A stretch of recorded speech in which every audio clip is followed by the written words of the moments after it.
In episode 7, Jen has new evidence and along with Nick heads to the Laguna Beach station to give that piece of the car to the police officer. She also demands to see the file on the case, but the cop is reluctant to do so because it's not usually a good idea to hand over the file of a murder victim to their family. But Jen keeps asking for it, and finally when she gets the file and she sees Ted's dead body, she's overcome with grief and needs to leave. She runs outside to call Judy because she feels like Judy's the only person who would understand her situation right now, but Judy doesn't answer because Judy has barged into Steve's office demanding to know where the car is.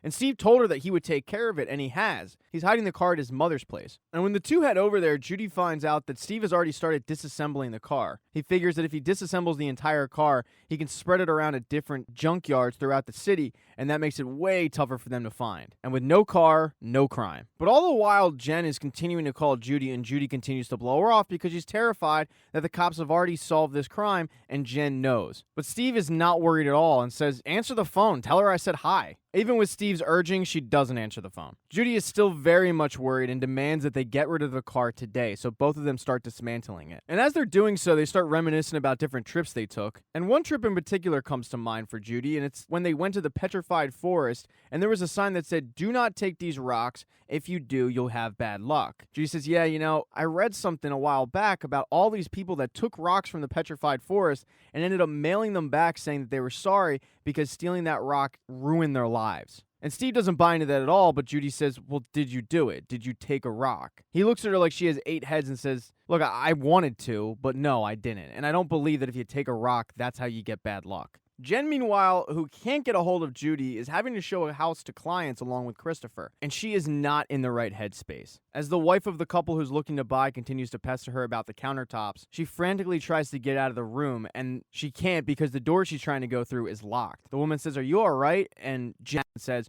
"Do I look alright, you vapid bitch?" The wife, the husband, and Christopher are mortified, but Jen is bawling her eyes out in front of them. And after she pulls it together, the wife is pretty understanding and actually hands her a business card of a therapist that she should see. But when the couple leaves and the door closes, Christopher says, "I can't do this anymore. We can sit here and act like this is a phase with you and it all started when Ted died, but it didn't. Your attitude continues to push clients away." Jen tries to remind him that, her husband just died and she's had a rough couple months, but she'll get it together. And he says, "Look, I've thought about having this conversation with you for years. Your anger is just simply a problem." And unfortunately for Jen, this just seems like it was the last straw for Christopher. So Jen has had herself a day. She saw her husband's murder pictures, her business partner split on her, and her best friend is not getting back to her. So she heads to Judy's work, but Judy is called out sick. And of course, she's not really sick. She's disassembling the car with Steve, and the two have finished, and they celebrate by having sex again. And after the sweaty sex, and after they get the car all loaded up in this U-Haul, Steve does admit, by the way, "Yeah, I did steal a rock. But I'm not buying the fact that I get bad luck because I stole a rock." Although you can tell by Judy's face that she completely buys into that theory. That night, Nick stops by the house to see Judy, but of course she isn't there because she's getting rid of the car. He does see Jen, however, and brings up the fact that it was really weird in the file because it said that Ted was wearing Vans,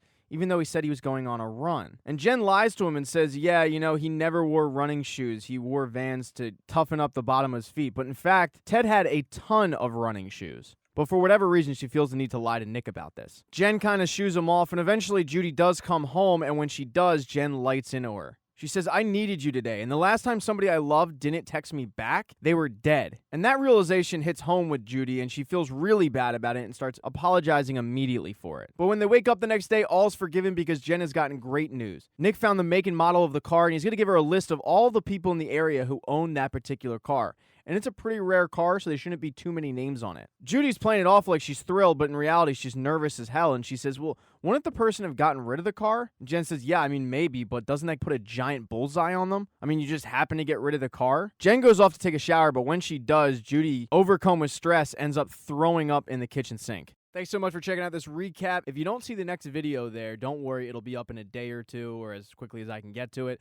Please consider subscribing to this channel. It would really help me out. And then like the video if you liked it and hit thumbs down if you don't.